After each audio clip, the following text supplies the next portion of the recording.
할렐루야. 네, 오늘도 푸른나무 교회 주일 예배 함께 하시는 여러분들을 환영합니다. 우리 함께 기도드림으로 예배 가운데로 나아가겠습니다.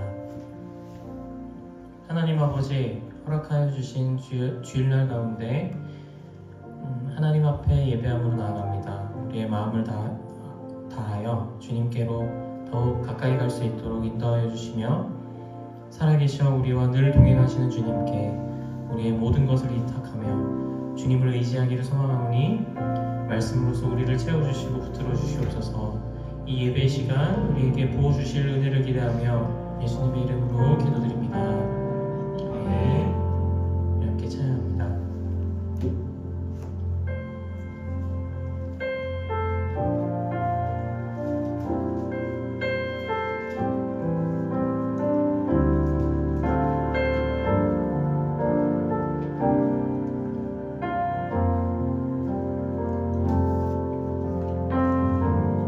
나의 소망 되신 주를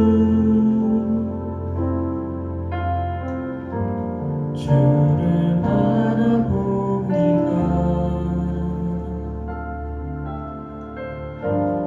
다시 오실 나의 예수, 주를 기다립니다. 나의 소망 되신 나의 소망 되신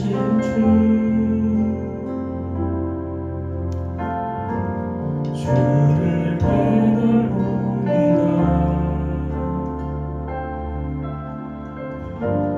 다시 오실 나의 예수,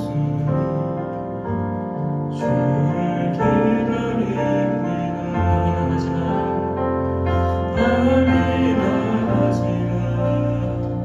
어제나 오늘도 영원히 주만 찬양하네.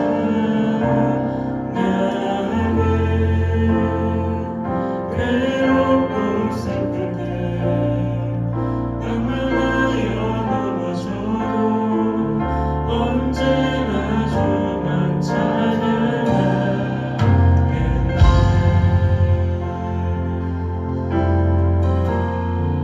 다시 한번 고백합니다. 나의 소망,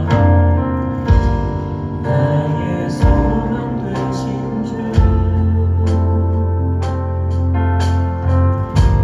주를 바라봅니다.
만물하여 넘어져도 언제나 주만 찬양하겠네.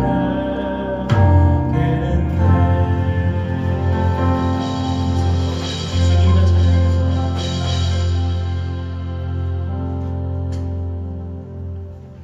함께 계속해서 기쁨을 찬양했으면 좋겠습니다.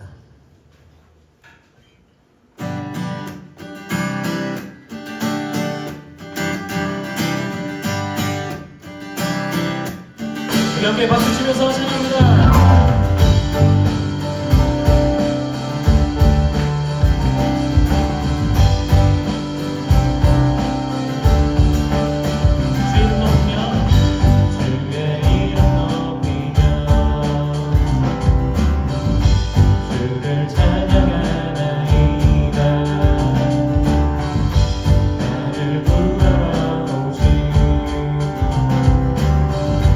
주를 기뻐하나이다.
너는 어여쁘고 참 귀하다.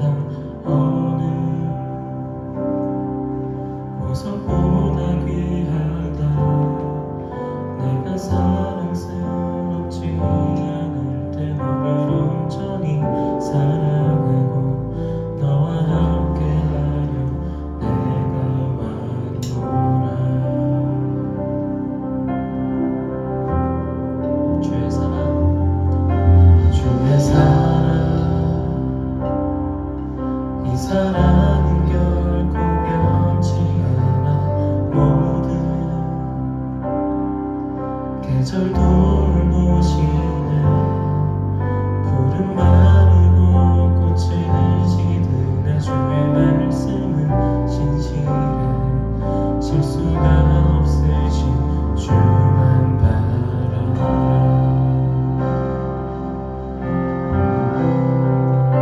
주님의 나라와 뜻이 나의 삶 속에 임하시며 주님 알기를 주만 보기를 소망해.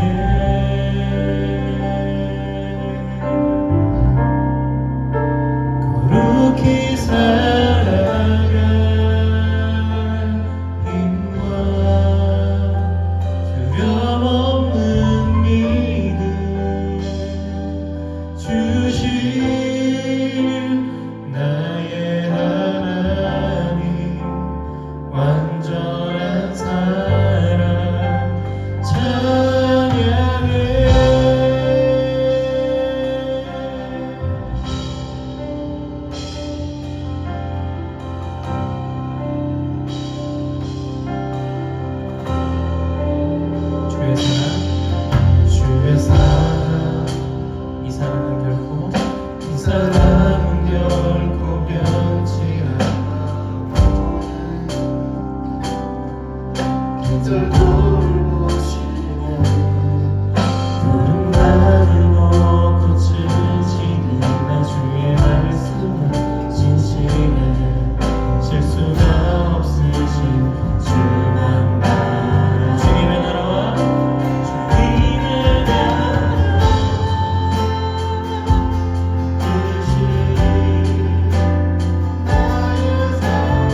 나의 삶을 드리겠다 결단할 수 있는 예배가 될 수 있도록 이 시간 인도하여 주시옵소서. 일상 가운데 흔들리지 않는 믿음과 하나님과 거룩한 자녀로 살아갈 수 있는 힘과 능력을 이 시간 예배를 통하여 얻어갈 수 있도록 간구하는 마음으로 함께 주의 이름으로 시간 기도드리겠습니다. 주여,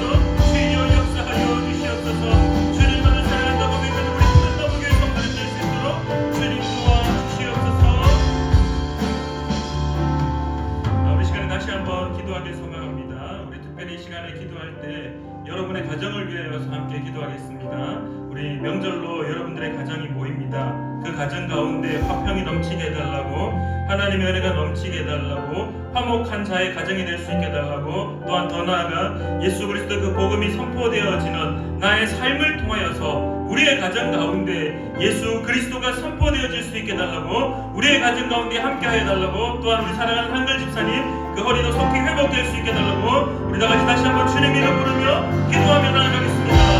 주여, 참으로 감사하신 하나님 아버지, 하나님 앞에 나를 구합니다. 사랑하는 우리 기도나무교회 성도님들, 이들의 가정 가운데 하나님의 은혜가 넘쳐날 수 있도록 주여 역사하여 주시옵소서.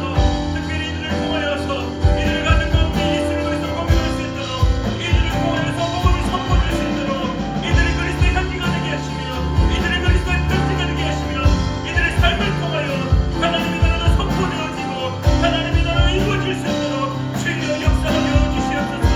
하나님 아버지, 또한 바라옵기는 사랑하는 우리 한글 집사님 그 허리가 속히 회복될 수 있도록, 주님의 일상이 다시 회복될 수 있도록, 일상에 아무런 문제가 없도록 주님이 속히 회복시켜 주시옵소서.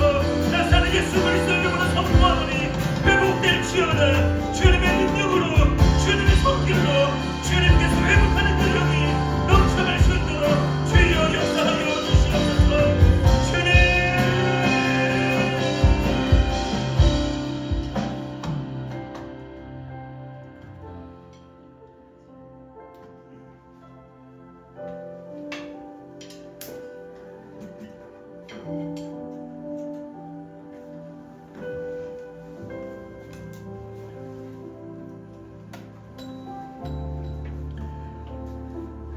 참 좋으신 하나님 아버지, 오늘도 이렇게 주님의 전에 나올 수 있으며 이렇게 예배할 수 있으며 얼마나 감사한지요. 혹여나 우리가 이 예배를 가볍게 여기고 있지는 않습니까?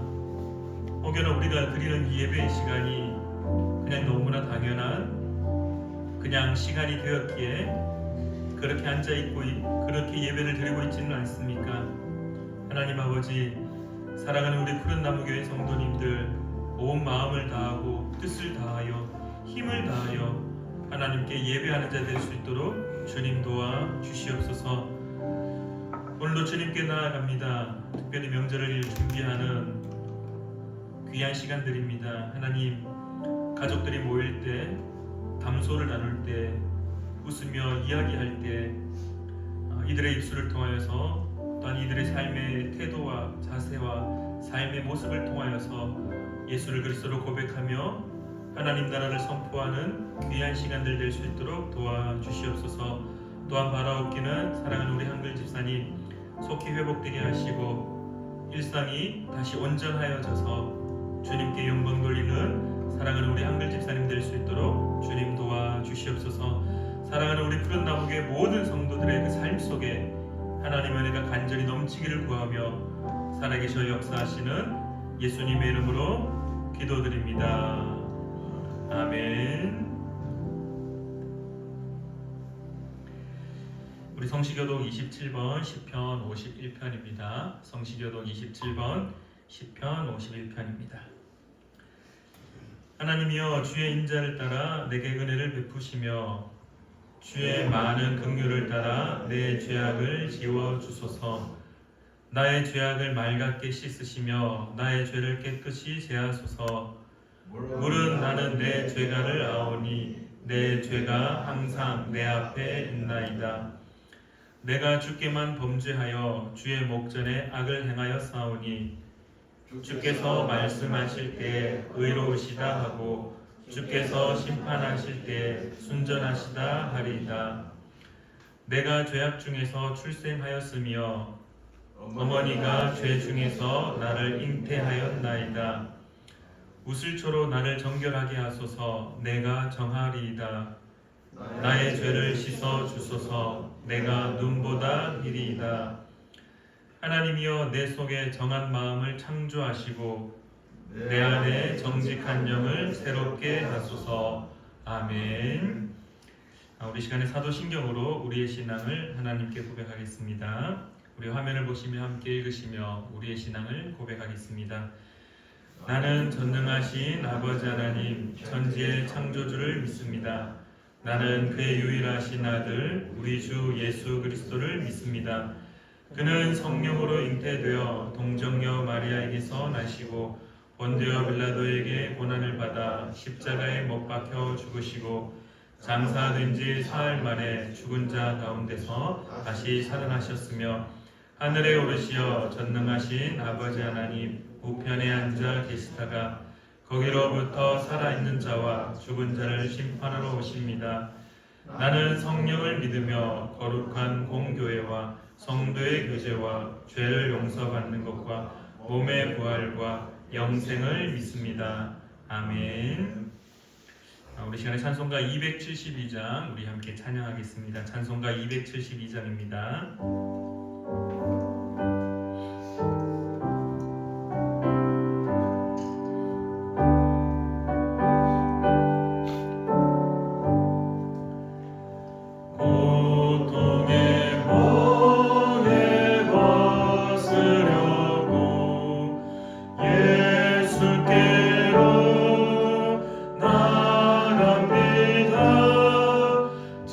자유와 기쁨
목사님께서 우리를 대표하여 기도해 주시겠습니다.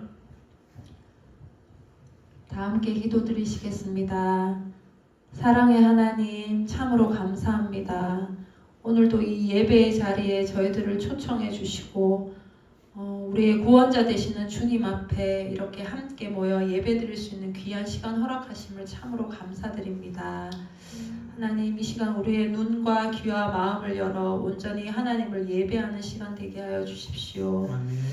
하나님, 우리가 정말 주님의 말씀의 빛으로 우리의 모든 어두운 생각들을 떨쳐버리고 주님이 부어주시는 성령님이 주시는 감동으로 또한 새로운 한 주가 시작되는 그 시간 가운데 그 말씀의 힘이 능력이 우리 삶 가운데 나타날 수 있는 은혜가 되기를 간절히 소망합니다. 아멘. 하나님, 또한 이 설 명절을 앞두고 있습니다. 우리 온 가족 친지들이 함께 모여 담화를 나누며 그동안 있었던 일들을 나눌 때에 하나님이 우리 가운데 행하신 일들을 함께 나누며 기뻐하는 저희들 되기를 소원합니다. 아멘. 하나님이 정말 우리와 함께 하셨던 그 깊은 은혜와 또 우리와 함께 하셨던 그 이야기들을 풀어내며 정말 하나님 살아계시고 하나님이 우리의 삶 가운데 임재하시며 그 모든 걸음걸음들을 인도하시는 것을 우리가 고백하는 시간이 될 수 있기를 간절히 소망합니다. 아멘. 아직 하나님을 알지 못하는 가족들이 있다면 그 가족들 가운데 하나님 우리의 존재가 빛과 소금이 되어서 하나님을 알 수 있는 기회와 축복의 통로가 되게 하여 주시옵소서. 아멘. 아프고 병든 하나님 또한 가족들이 있다면 동일하게 주님 치유의 빛을 주셔서 우리의 모든 연약함을 감당하시고 우리의 모든 연약함을 아시는 하나님께서 친히 만져주시고 회복해 하실 줄 믿습니다. 아멘. 주님께서 찾아가 주셔서 회복해 하여 주시옵소서. 아멘. 하나님, 우리가 주 안에서 함께 주님의 일을 나누고 떡을 떼고 교제할 때에 정말 성령님께서 함께 하셔서 우리의 모든 마음들을 누그러지게 하시고 그동안 힘들었던 마음들, 서로 용서하지 못했던 그런 모든 마음들을 다 화해하고 화목해 하는 그런 시간들이 될 수 있도록 인도하여 주시옵소서. 아멘.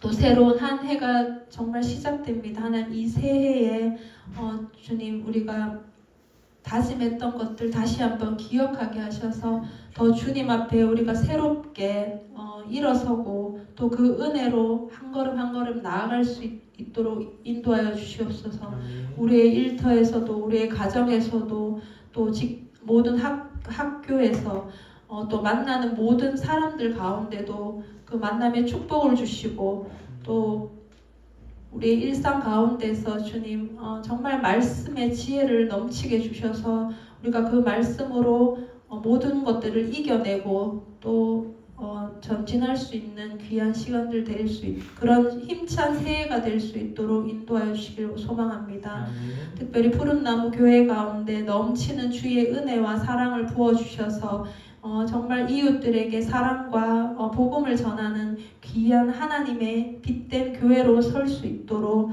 정말 푸른 나무와 같은 안식처가 될 수 있는 교회가 될 수 있도록 주님 인도하여 주십시오. 아멘. 우리가 한 걸음 한 걸음 순종할 때 하나님께서 정말 역사하실 줄 믿습니다. 아멘. 우리의 연약한 고백마저 사용하시는 하나님, 우리가 연약하기에 하나님이 강함 되심을 인정하고 또 주님이 우리의 진짜 주인이심을 인정하는 이 2026년 새해가 될 수 있도록 인도하여 주시옵소서. 아멘. 우리 푸른나무 교회 모든 성도분들, 한 가정, 한 사람 한 사람, 이웃들, 친구들, 모든 친척 또 이웃과 열방까지 정말 하나님의 귀한 축복이 가득할 수 있도록 임재하여 주시기를 간절히 소망합니다. 아멘. 이 모든 예배가 온전히 주님 받으시는 합당한 예배가 되기를 간절히 소망하며 길이요 지리요 생명 되신 예수님의 이름으로 함께 기도드립니다. 아멘.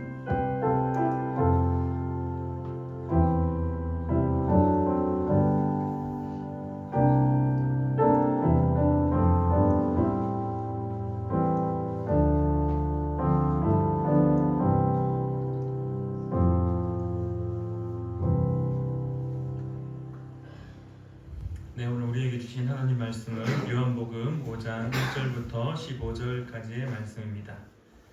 요한복음 5장 1절부터 15절까지의 말씀입니다. 신약성경 148페이지에 있습니다. 요한복음 5장 1절부터 15절까지입니다. 은준이도 들어오세요. 자, 우리 1절부터 제가 한 절, 여러분이 한 절 우리 주고받으면서 읽도록 하겠습니다. 그 후에 유대인의 명절이 되어 예수께서 예루살렘에 올라가시니라. 예루살렘에 있는 양문 곁에 히브리 말로 베델수다라 하는 못이 있는데 거기 행각 5이 있고 그 안에 많은 병자, 맹인, 다리 저는 사람, 혈기 마른 사람들이 누워 물의 움직임을 기다리니 이는 천사가 가끔 못에 내려와 물을 움직이게 하는데 움직인 후에 먼저 들어가는 자는 어떤 병에 걸렸든지 낫게 됨이러라.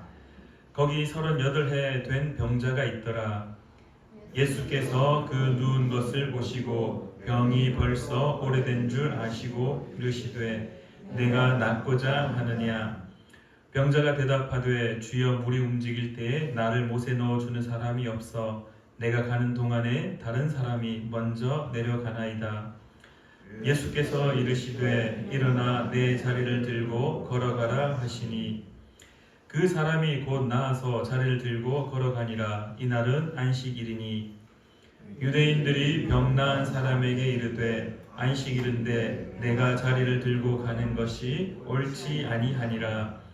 대답하되 나를 낫게 한 그가 자리를 들고 걸어가라 하더라 하니 그들이 묻되 너에게 자리를 들고 걸어가라 한 사람이 누구냐 하되 고침을 받은 사람은 그가 누구인지 알지 못하니 이는 거기 사람이 많으므로 예수께서 이미 피하셨음이라. 그 후에 예수께서 성전에서 그 사람을 만나 이르시되 보라 내가 나았으니 더 심한 것이 생기지 않게 다시는 죄를 범하지 말라 하시니 같이 읽겠습니다. 그 사람이 유대인들에게 가서 자기를 고친 이는 예수라 하니라. 아멘. 우리 함께 기도하고 하나님 말씀 나누겠습니다. 참 좋으신 하나님 아버지 은혜를 진실로 감사드립니다. 오늘도 주님 앞에 엎드리며 주님의 말씀을 함께 나누고자 하오니 우리 가운데 임재하셔서 하나님의 말씀을 듣게 하시며 또한 깨닫게 하시고 하나님의 말씀대로 살겠노라 결단하는 귀한 은혜를 허락하여 주시옵소서. 오늘도 우리의 삶 가운데 함께하여 주심에 감사드리며 예수님의 이름으로 기도드립니다. 아멘. 한 주간 잘 지내셨습니까? 우리 한 주 빠졌다고 우리 지훈 형제도 그 자리가 얼마나 컸든지 살이 빠진 것 같아요. 조금 아팠다고. 여러분들 아프지 않기를 바랍니다. 지난주에는 여러분들의 기도 덕분에 회목중앙교회 가서 설교도 잘하고 함께 말씀을 나누고 돌아왔는데요.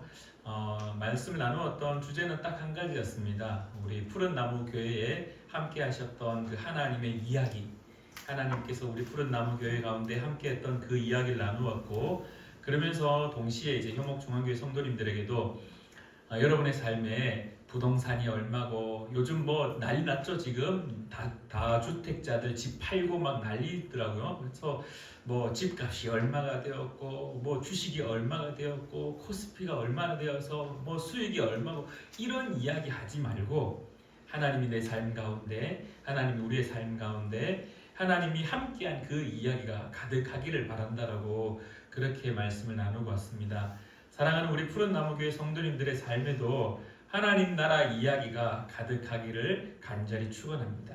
그래서 우리 명절날 가족들이 만났을 때 뭐 많이 컸네 뭐 이런저런 이야기 뭐 이제 웃으면서 이야기할 때도 은근히 내가 이렇게 잘 된 거 하나님께서 함께 하신 거야. 내가 지금 이렇게 힘들지만 그러나 버틸 수 있는 것도 하나님이 함께 하신 때문이야 라고 이렇게 은근히 가랑비에 옷 젖듯이 이렇게 그냥 한마디 지나가는 길에 툭 치고 그냥 지나가면서 하나님의 그 함께 했던 이야기들 그리스도의 향기와 편지들을 삶으로 나누는 자 되기를 다시 한번 축원합니다. 오늘 본문 말씀의 제목은 베데스다라 하는 못이 있는데 라는 제목으로 함께 좀 고민해보고 함께 말씀을 나누고자 하는데요. 여러분들 이 베데스다 연못이 어디에 있는지 혹시 아시나요? 우리 지도 한번 그림 한번 띄워주실래요? 네, 여기가 이제 예루살렘 성의 큰 이제 도시의 모습인데요. 왼쪽 여러분들이 보시기에 오른쪽 편에 감람산이 있고 겟세마네 동산이 있고 그리고 그 왼편에 보시면은 벽과 함께 주황색으로 되어 있는 곳이 예루살렘 성전이고요. 그리고 그 성전에서 성전터 구역이라고 해서 그 위에 부분에 베데스다 연못이 보입니다. 입구가 어디냐 하면은 밑에 기드론 골짜기라는 곳 보이시죠? 기드론 골짜기 저쪽 입구가 이제 저쪽 밑에 있는 부분이 성전에 올라가는 입구가 될 것 됩니다. 그래서 이렇게 베데스다 연못이 예루살렘 성전하고 그렇게 멀리 떨어지지 않은 곳에 그렇게 자리를 잡고 있습니다. 보시면은 빌라도의 관저도 있고 성전도 있고 헤롯 궁전, 가야바 대제사장의 집, 최후의 만찬 장소, 실로암 연못 이런 것들이 참 많이 있죠. 오늘 우리 성경에서 보여지는 장소는 베데스다 연못입니다. 여러분들 혹시 이 베데스다의 뜻이 무엇인지 아시나요? 베데스다. 이 베데스다는 두 가지의 말의 합성어입니다. 두 가지의 말의 합성어인데 한번 띄워주실래요? 베데스다는 이 베트라는 단어와 그 다음에 헤세드라는 단어의 합성어로서 이 베트는 집을 의미하고 헤세드는 자비, 사랑, 은혜 이런 것들을 의미해요. 그래서 하나님의 은혜, 헤세드라는 말을 참 우리가 많이 쓰는데요. 어쨌든 이 두 단어가 합성해서 이 베데스다라는 말인데 뜻은 자비의 집입니다. 여기 베트라는 말은 우리가 또 잘 알고 있는 게 하나 있죠. 우리말로 하면 빵집. 어디입니까? 예수님이 태어났던 마을 베들레헴 할 때 이 베들 할 때 이 벳도 베트라헴하고 합성을 돼가지고 베들레헴으로 우리는 부르고 있죠. 그래서 빵의 집, 빵집 이렇게 하는데 오늘 연못은 베데스다, 베트와 헤세드가 합쳐져서 베데스다에서 자비의 집입니다. 근데 여러분들 오늘 연못의 이름은 자비의 집인데 어떻습니까? 오늘 본문 말씀을 쭉 읽으면서 뭔가 어색하지 않으셨습니까? 연못의 이름은 분명히 자비의 집이라고 설명하고 있는데 우리가 다시 본문을 다시 한번 상기해 보면은 조금 어색한 부분들이 보입니다. 천사가 내려와서 그 베데스다 연못을 동하게 한다라고 합니다. 예전 개역 성경에는 동하게 한다라고 되어 있고 오늘 우리의 성경은 움직이게 한다라고 되어 있는데요. 이 학자들이 말하기를 아마도 이 베데스다 연못이 간헐천, 그러니까 그 온천같이 물이 이렇게 어떨 때 보글보글 끓었을 것이다 라고 추정합니다. 어찌되었든 간헐천이 되었던 어떤 일이 있었던지는 잘 모르겠지만 중요한 사실은 천사가 내려와서 그 물을 움직일 때 어떻게 됩니까? 먼저 들어가는 사람이 낫게 되는 일이 생깁니다. 4절 말씀이 이는 천사가 가끔 못에 내려와 물을 움직이게 하는데 움직인 후에 먼저 들어가는 자는 어떤 병에 걸렸든지 낫게 됨이로라 라고 성경은 말하고 있습니다. 그래서 이 일로 인하여서 많은 사람들이 이제 그 베데스다 연못의 주변에 행각도 있었고 쉽게 말하면 정자가 있었고 주변에 이렇게 사람들이 많이 모여 있었던 것 같습니다. 그래서 그 모인 자리에서 물이 동하기만을 기다린 겁니다. 물이 움직이기만을 기다린 겁니다. 물이 보글보글 끓기만을 기다렸던 겁니다. 그러면서 그게 딱 그 현상이 나타나는 순간 여기 땅 해가지고 제일 먼저 확 들어가면은 그냥 씻은 듯이 낫는 은혜가 있다라고 전설로 전해지다 보니 그들이 언제나 물이 동할 때 들어가려고 준비하고 있었습니다. 그래서 거기에는 많은 병자들이 있었고 안전뱅이들이 있었고 맹인들이 있었고 걷지 못하고 하여튼 몸이 불편한 사람들은 그 주변에 다 모여 있었습니다. 근데요 오늘 말씀에 우리가 한 가지 좀 의아스러운 게 이 베데스다라는 것은 자비의 집이라고 이야기하는데 예수님과 이 38년 된 병자의 이야기를 잘 들어보니 어떻습니까? 자비가 있습니까? 자비가 있습니까? 자비가 다 사라져 버렸습니다.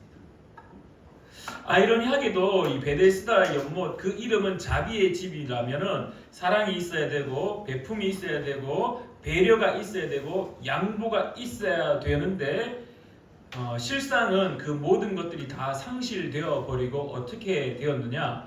먼저 들어가는 자가 낫는다라는 그 이야기 때문에 그 소리 때문에 수많은 사람들이 모여서 눈에 불을 켜서 네가 들어가면 내가 못 살게 되니 너는 들어가지 못하더라도 나는 들어가야 된다라는 그 생각이 아주 가득 차 있는 상황. 그래서 자비가 사라져버린 자비의 집이었습니다. 자비가 사라진 자비의 집이었습니다. 다르게 표현하면은 모든 사람들이 지금 내가 먼저 들어가야 된다는 생각이 가득하였고 옆에 있는 사람들 그 사람들의 아픔과 그 사람들의 형편 그것은 중요하지 않았던 겁니다. 그래서 그 모든 것들을 어떻게 했느냐? 다 외면해 버리는 겁니다. 상대편의 아픔보다 내 아픔이 더 크게 느껴졌고 상대편의 힘듦보다 나의 힘듦이 더 크게 느껴졌고 그래서 그들의 모든 삶의 환경들 그 어려운 것들은 다 내팽개치고 일단 나부터 살아야 된다는 생각이 가득한 곳이 어떤 곳이었느냐? 베데스다 연못이었다라고 말하고 있습니다. 참 아이러니하죠. 연못의 이름은 자비의 집인데도 불구하고 그 현장은 자비가 다 상실되어 버렸고 오히려 외면이 가득하고 있었고 당신의 삶이 어떻든지 나는 상관하지 않습니다. 지금 내가 당장 살아야 됩니다라는 생각들이 가득 차 있는 상황이 바로 베데스다 연못이었다라는 겁니다. 이러한 말을 통하여서 우리가 한번 조금 더 확대 해석을 해 본다라면요. 예수님이 왜 이 베데스다 연못에 오셔서 그 38년 된 병자를 낫게 했을까라는 질문 앞에 우리가 이 말씀을 통하여서 요한복음의 저자인 요한이 또한 무엇을 말하고자 하는지 한 번 더 곱씹어 본다라면 단순히 베데스다 연못에 살아가고 있던 주변에 있던 사람들만이 다 자비를 상실하고 외면해버리고 자신만이 살아가고자 하는 이기적인 생각들이 가득한 상황이었느냐? 요한의 눈에는 그 시대가 다 그렇게 보여졌던 것으로 보입니다. 그들이 살아갔던 원독자들이 읽었던 그 시대 상황도 마찬가지였던 것으로 보여집니다. 베데스다 연못뿐만 아니라 그들이 살아가고 있던 그 모든 시대에도 무엇이 상실되어 버렸느냐? 자비가 상실되어 버렸습니다. 사랑하는 우리 푸른 나무교회 성도님들 생각은 어떻습니까? 우리가 살아가고 있는 이 시대와 베데스다 연못을 한번 놓고 비교해 보기를 바랍니다. 여러분들이 살아가고 있는 환경과 베데스다 연못을 한번 비교해 보기를 바랍니다. 어떻습니까? 우리가 살아가고 있는 이 시대에 자비와 배려, 양보가 가득하기를 실상은 바라고 있지만 그러나 내가 살아가고 있는 현실에 자비와 양선 그리고 사랑들, 배려들, 양보가 사라져버린 시대를 우리는 살아가고 있습니다. 대다수 즐겨보는 드라마와 대다수 즐겨보는 영화 속에 주로 나타나고 있는 빌런들, 악역들의 끝판왕들은 다 하나 딱 보여지는 행동은 딱 한 가지입니다. 이기심밖에 없습니다. 자기만 잘 먹고 잘 살면 되는 모습을 우리들에게 보여줍니다. 여러분들은 어떻습니까? 우리가 살아가고 있는 시대를 어떻게 평가하고 있습니까? 사랑이 가득하고 화평이 가득하고 평안이 가득한 그러한 시대로 평가하고 있습니까? 우리의 눈에 보여지는 이 시대는요, 자비가 상실되어 버려 있는 이 베데스다 연못과 동일한 시대를 바라보고 있습니다. 이러한 베데스다 연못에 예수님께서 친히 오셔서 이 38년 된 병자를 만납니다. 그리고 38년 된 병자에게 이야기합니다. 네가 낫고자 하느냐라고 질문합니다. 모범 답안은 무엇입니까? 네가 낫고자 하느냐라고 질문했을 때 그 답안은 딱 한 가지입니다. 예 주님, 제가 낫기를 원합니다. 예 주님, 저에게 구원을 허락해 주십시오. 예 주님, 제가 회복되기를 원합니다. 근데요, 병자의 대답은 어떻습니까? 병자의 대답은 이렇습니다. 말씀에 이렇게 이야기합니다. 6절 말씀에 네가 낫고자 하느냐? 7절 병자가 대답하되 주여 물이 움직일 때 나를 못에 넣어주는 사람이 없어 내가 가는 동안에 다른 사람이 먼저 내려가나이다. 무엇을 말하고 있냐 하면은 결국 자기에게 주어진 삶의 환경들, 그 삶의 환경으로 인하여서 생긴 그 불평과 불만을 주님께 토로하고 있는 겁니다. 어떻게 보면은 본질을 놓치고 있는 거죠. 어떻게 말하면은 자비의 집에 필요한 그 자비, 그것이 상실되어 버렸기 때문에 네가 낫고자 하느냐라는 질문, 궁극적인 그 구원의 은혜에 대한 질문 앞에서조차도 예 주님 제가 낫기를 원합니다. 예 주님 제가 회복되기를 원합니다. 예 주님 제가 구원받기를 원합니다라는 모범 답안이 분명히 있음에도 불구하고 그의 답안은 무엇이었느냐? 주님 한번 들어보세요. 제가 들어가고 싶은데 제가 38년 동안 움직이지를 못했잖아요. 그래서 많은 사람들이 나를 좀 들어서 물에 좀 넣어줬으면 하는데 그 들어서 물에 넣어주는 그 자비가 다 상실되어 버려서 나는 먼저 들어가는 사람들의 뒤통수만 봤습니다. 그래서 아직도 낫지 못하고 있습니다. 근데요, 다 주변에 있는 사람들 때문이에요. 내가 뭔가 노력하지 않은 게 아니라 나는 들어가고 싶었는데 나는 1등으로 낫고 싶었는데 모든 사람들이 나보다 더 먼저 들어가 버려서 결국은 내가 지금까지 이렇게 형편없이 살아가고 있습니다. 여러분들이 38년 동안 병자로서 이 자리에 있었다라는 사실, 자비가 얼마나 상실되었는지를 단편적으로 보여주는 이야기입니다. 어떻습니까? 38년 동안 누워 있으면요, 그 자리에 있으면은 누가 와서 한 번 정도는 들어서 물에 한 번 정도는 좀 넣어줄 법한데 여러분들 그 병원의 중환자실에 가면은 의사 선생님들이 막 열심히 달리면서 병원에 오신 분들을 치료를 해주기 위하여서 첫 번째 하는 일이 있습니다. 그게 무엇이냐 하면은 이 병의 경중을 따집니다. 가벼운 환자들은 중환자실 이렇게 응급실에 왔더라도 가벼운 환자들은 조금 천천히, 근데 좀 중한 환자들, 좀 위급한 환자들은 눈에 보이는 것은 외부적인 상처가 없더라도 피가 흐르지 않더라도 그 사람이 지금 당장 심장이 멎을 법한 그런 사람들은 급하게 중환자실로 급하게 응급실에서 급하게 수술을 막 합니다. 이 아픔의 이 뭐라고 해야 될까요? 그 경중에 따라서.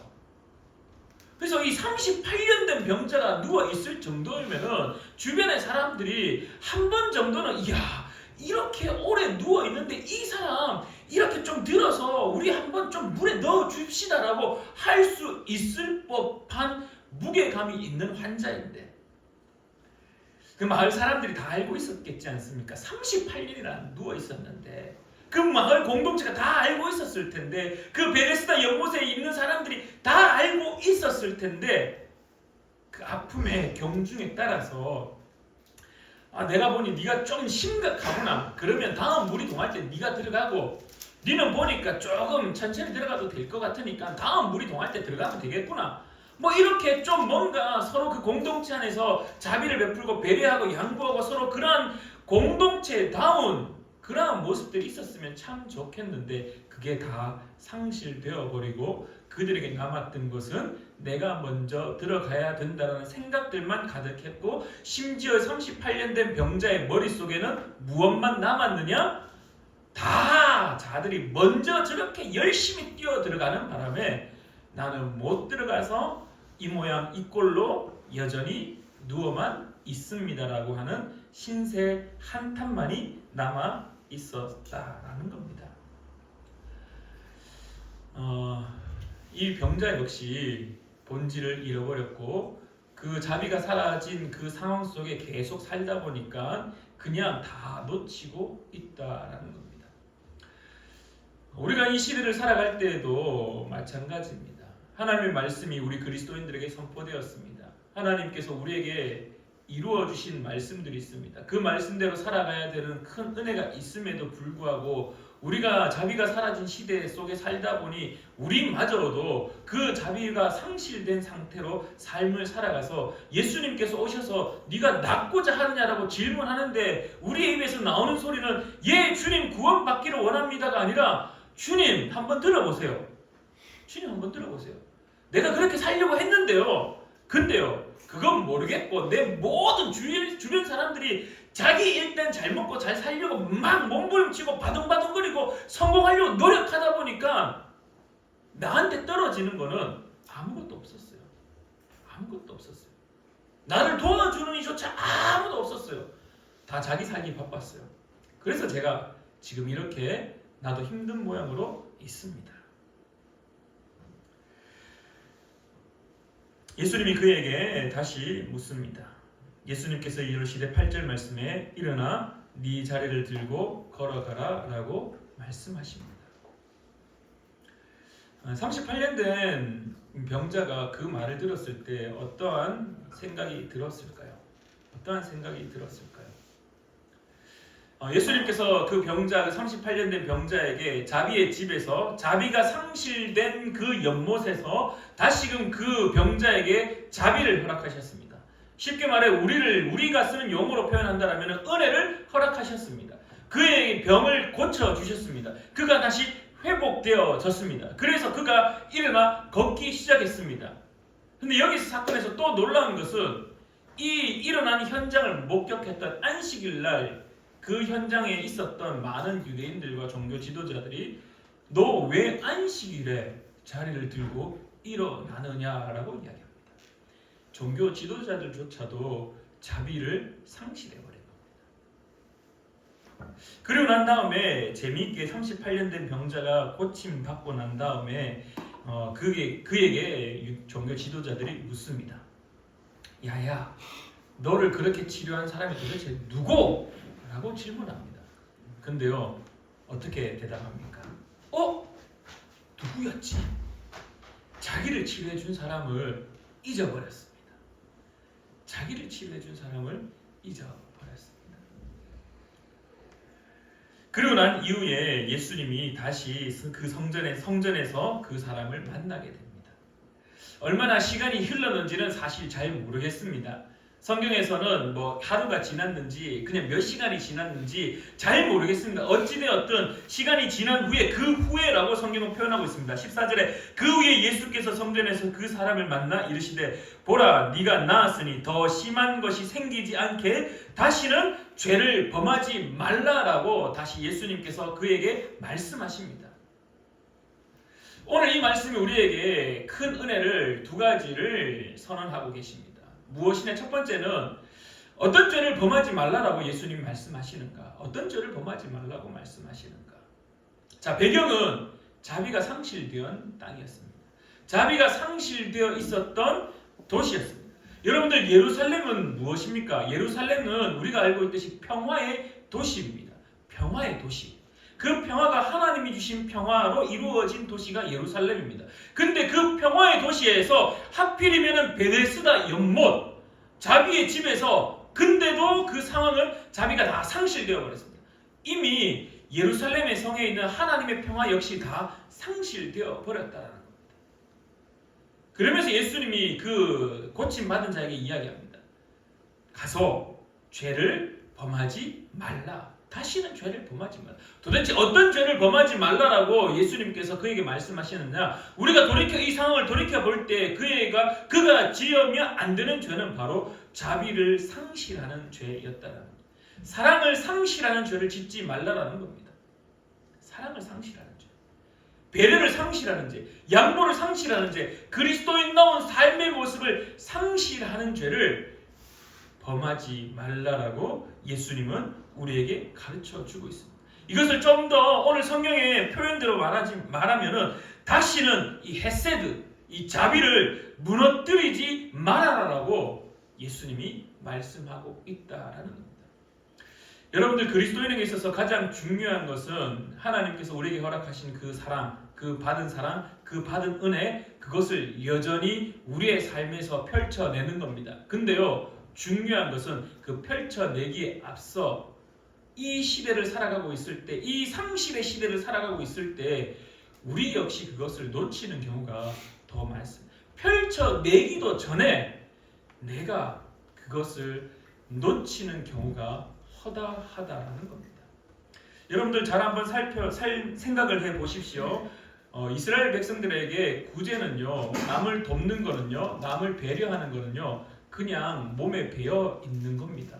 아니, 배어 있어야 하는 겁니다. 왜냐하면 신명기의 말씀에 무엇이라고 말합니까? 신명기의 말씀에 모세가 3번 설교합니다. 그 3번의 설교 중에 4가지의 주제가 있는데 그 마지막 주제가 무엇이냐 하면은 사랑과 정의의 공동체입니다. 고아들, 과부들, 객들, 삶에 있어서 힘들어하는 자들, 그들을 절대로 포기하지 마라. 그들을 절대로 버려두지 마라. 그들을 절대로 함부로 대하지 마라. 그들을 절대로 포기하지 말고 환대하고 그들을 챙기라는 것이 모세의 신명기의 말씀의 설교의 핵심 중에 한 가지였습니다. 늘 그것을 몸에 체득시키고 늘 그것을 기억하고 늘 그것을 몸에 품고 살아가는 사람들이 그것이 가득한 예루살렘 도시에서 베데스다 연못에서 자비가 가득함이 있어야 되는 그 연못에서 그 모든 자비가 상실되어 버렸기에 예수님은 오셔서 그 38년 된 병자를 고침과 동시에 무엇을 말씀하시느냐? 하나님의 백성은, 그리스도인은 자비가, 그 하나님의 헤세드가 절대로 무너지면 안 된다라고 가르치고 있다라는 것입니다. 사랑하는 우리 푸른 나무교회 성도님들의 삶은 어떻습니까? 여러분들의 삶에 하나님의 은혜, 하나님의 구원, 그 헤세드, 그 자비가 무너지지 않기를 간절히 축원합니다. 그러면서 동시에 한 가지 더 우리에게 말씀하는 것이 있습니다. 13절을 보시면, 다시 한번 13절을 보시면은 병자가 고침 받았음에도 불구하고 이 병자는요, 자신을 고쳐준 이를 기억하지를 못합니다. 자신을 고치신 이가 누구인지 알지 못합니다. 은혜는 받았는데, 회복은 되었는데, 자비가 무너지면 안 된다는 것을 깨달았는데, 근데 그 자비를 다시 허락한 이를 기억하지 못하고 알지 못하는 모습을 보여줍니다. 어떻게 보면 이것도 지극히 우리의 현실이지 않을까 생각해 봅니다. 그리스도인으로서 자비가 무너지면 안 된다는 것 말씀을 통해서 알고 있지만, 그러나 한편으로는 우리를 구원해 주신 분, 우리에게 자비를 허락하신 분, 우리에게 하나님의 그 헤세드를 허락하신 분이 누구인지 때로는 잊을 때가 참 많은 것 같습니다. 나에게 주어진 삶의 형편을 바라보면서 네가 낫고자 하느냐라고 했을 때 예 주님 낫기를 원합니다라고 답하고, 내가 나았을 때 예 주님 나를 낫게 하신 분은 주님입니다라고 고백하는 것이 어떻게 보면 모범 답안이라면은, 우리의 현실은 그 이상적인 답안이 아닌 우리의 현실은 내 삶의 환경들로 불평과 불만이 가득하여졌고, 심지어 회복되었음에도 불구하고 나를 치료하신 분이 누구인지 알지 못하는 참 아이러니한, 자비가 우리의 삶에 있었지만은, 자비가 우리의 삶에 부어졌지만은, 그 하나님의 헤세드가 넘치지만은 그 모든 것을 상실해 버린 상태, 기억하지 못하는 상태. 근데 15절 말씀에 요한복음의 저자가 이렇게 고백합니다. 그 사람이 유대인들에게 가서 자기를 고친 이는 예수라 하니라. 예수라 하니라. 처음에 유대인들이 그 고침 받은 자에게, 병자에게 물었습니다. 너를 고친 이가 누구냐라고 했을 때 모르겠습니다라고 대답했습니다. 그리고 얼마 후에, 그 후에 예수님이 다시 만나서 그 병자에게 말합니다. 네가 다시는 이 헤세드가 무너지지 않도록, 다시는 하나님의 자비가 상실되지 않도록, 다시는 그 헤세드가 무너지는 죄를 짓지 말라라고 다시 말씀하시고 난 이후에 이분이 예수님이구나 라는 사실을 다시 기억하게 되고 깨닫게 되었습니다. 그리고 나서 유대인들에게 가서 말합니다. 나를 고치신 이가 예수님입니다. 나를 고치신 이가 예수님입니다. 근데요, 여러분들 우리가 여기서 한 가지 기억해야 될 것이 있습니다. 유대인들이 와서 병고침 받은 자에게 무엇이라고 얘기했습니까? 너 왜 안식일인데 너가 누워있던 그 자리를 들고 일어났느냐? 이 무슨 말입니까? 무슨 말입니까? 안식일은요, 아무것도 하면 안 되는 날입니다. 안식일은요, 쉬는 날입니다. 안식일은요, 거룩히 지켜야 되는 날입니다. 안식일은요, 노동하면 안 되는 날입니다. 안식일날 움직였다라는 것은 한편으로는 율법을 어긴 자입니다. 율법을 어기면 어떻게 됩니까? 가볍게는 마을에서 격리되겠지만 무겁게는 돌에 쳐 맞아 죽을 수 있습니다. 돌에 쳐 맞아 죽을 수 있습니다. 근데요, 그걸 알았을까요? 몰랐을까요? 이 병자가. 아마도 이스라엘 백성이라면, 유대인이라면 다 알았을 겁니다.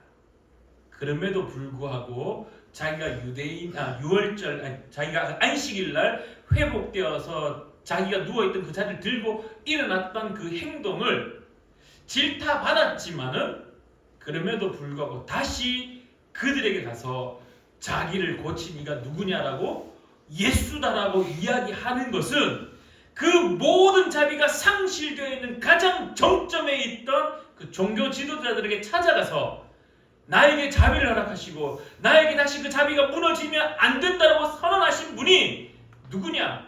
예수님이다라고 기억하고 선언하고 선포하고 있다라는 겁니다. 이것이 우리에게 큰 은혜를 또한 주고 있습니다. 우리를 구원하신 분이 누구입니까? 우리를 구원하신 분이 예수 그리스도라는 사실을 나의 가슴에 새기고 기억하는 것은 당연한 겁니다. 그것이 일어나야 됩니다. 그리고 더 나아가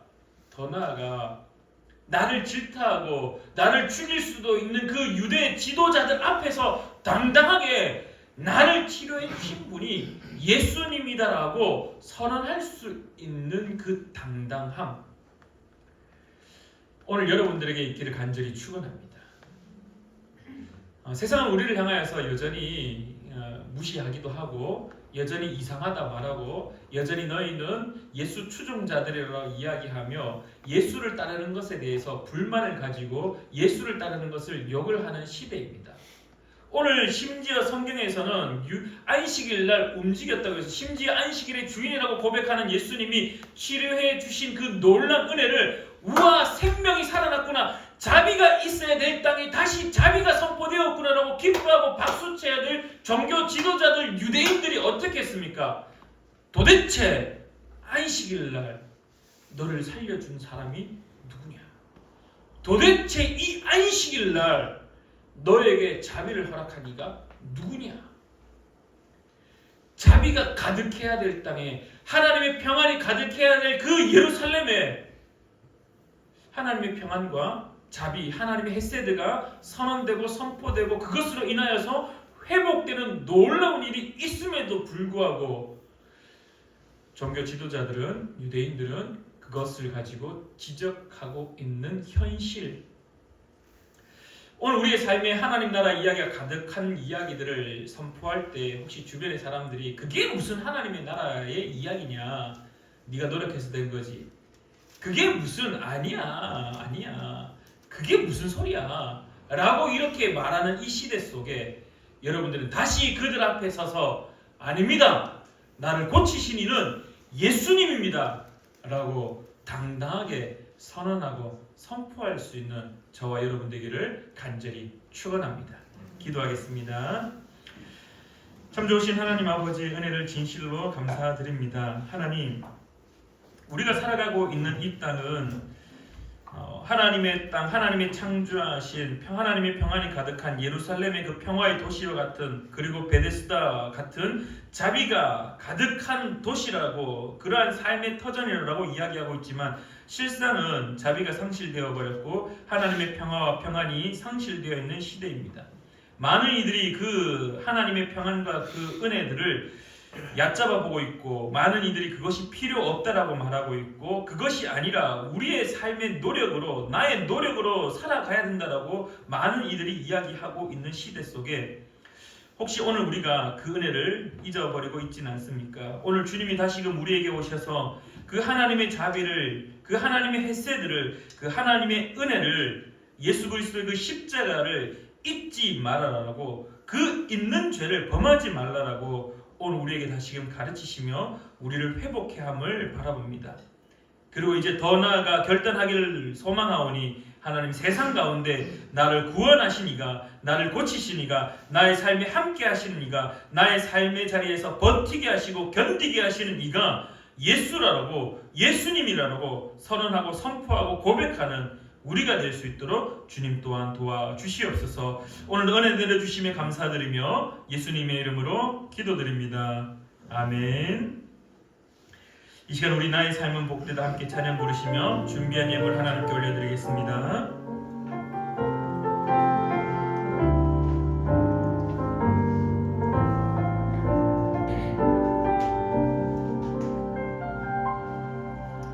이 길을 알게 되어 나의 삶은 복되다. 내 육신의 연약함 깨달을 수 있기에 담을 수 없는 그 사랑 담아내올 수 있기에 나의 삶은 참으로 복되다.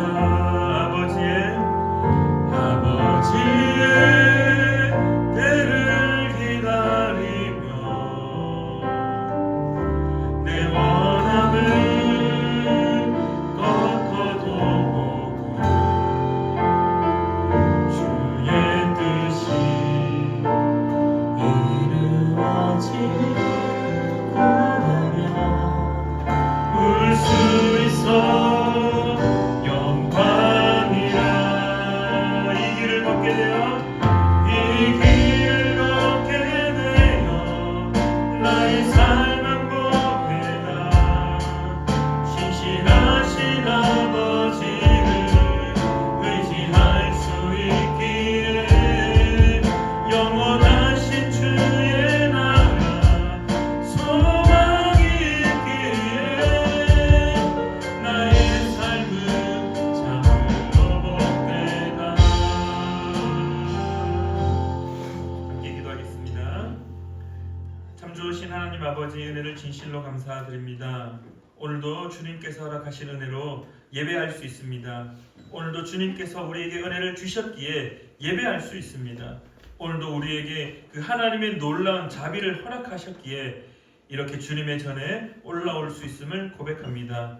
이제 더 나아가 사랑하는 우리 푸른나무 교회 성도님들의 삶 속에서 나를 회복해 하신 분, 나에게 자비를 허락하신 분, 그분이 곧 예수라는 사실을 담대하게 선언하고 고백하며 선포하는 자 될 수 있도록 주님 도와주시옵소서. 우리의 삶의 모습으로 그 은혜를 선포하며 우리의 삶의 자리에서 그 은혜를 선포하는 자로 살아갈 수 있도록 주님 도와주시옵소서. 또한 그렇게 살아갈 수 있는 힘을 허락하심에 감사하여 이 시간에 정성스럽게 주님께 예물 올려드립니다. 11조 예물을 올려드리며 감사 예물을 올려드리며 선교 예물을 올려드리며 주님 앞에 주일 헌금으로 주님께 올려드립니다.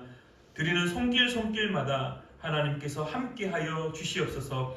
이들의 신앙의 고백 속에 나에게 주어진 그 모든 것이 나의 것이라고, 내 노력에 의한 결과물이라는 것이 아니라 주님께서 주신 것이라고, 주님의 것이기에 다시금 주님께 올려드린다라고, 그런 신앙의 고백하는 자들이 되기를 간절히 구하며 주님 또한 우리의 삶 가운데 일용할 양식과 만나의 은혜를 허락하여 주시옵소서. 현실을 살아가야 되기에 또한 물질들이 필요함을 주님께 고백합니다. 주님, 이 땅에서의 삶에서도 궁핍한 자의 삶이 아니라 흘려보내는 자의 삶이 될 수 있도록 주님 더 많이 사랑하는 우리 푸른나무교회 성도님들의 삶의 자리에 부어 주시옵소서. 넘치게 하여 주시옵소서. 그리하여 그 넘치는 은혜들을 세상 가운데 흘려보낼 수 있도록 주님 또한 우리의 신앙을 붙잡아 주시옵소서. 사랑하는 조창현 목사님과 사랑하는 권호일 목사님, 그들의 선교 사역 가운데에도 늘 함께하여 주실 줄 믿으며, 이제는 우리 주 예수 그리스도의 크신 은혜와 하나님 아버지의 놀라운 사랑하심과 성령 하나님의 교통하심이 오늘 예배를 드리는 사랑하는 우리 푸른나무교회 모든 성도님들의 그 삶 속에, 또한 그들의 가정 가운데 이제로부터 영원히 함께 하시기를 간절히 축원하옵나이다. 아멘.